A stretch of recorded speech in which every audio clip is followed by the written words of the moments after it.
Ayun, nag-21 na siya. Nag-energize na. So, ilagay ko siya sa ano, 31. Mga 5 seconds delay. Oh, nag-31 siya.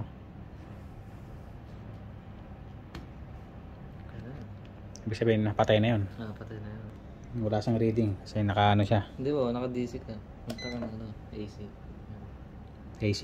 Oo. Yung ganun. Kasi naka-item siya eh. Ayan, i-ano natin. Cooling. Ilagay na natin. Okay. Ilagay mo sa 27. Kasi 23. Mag-antay ka. May timer yan, no? Hindi, starts in. May timer siya na ano. 1 minute and 30 seconds. So mag-energize na to pag ano, after ng timer.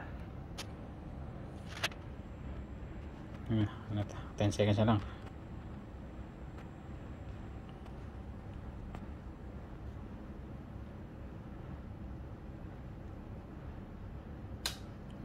Mag-energize na. 24 na. Easy. Ayan pag nangyari sa DC. Oo, wala. Wala pag DC. Wala. Walang salubong, walang ano. Nalagyan mo ng N220. Pwede mo siyang kontrolin sa cellphone, no? High-tech, oh.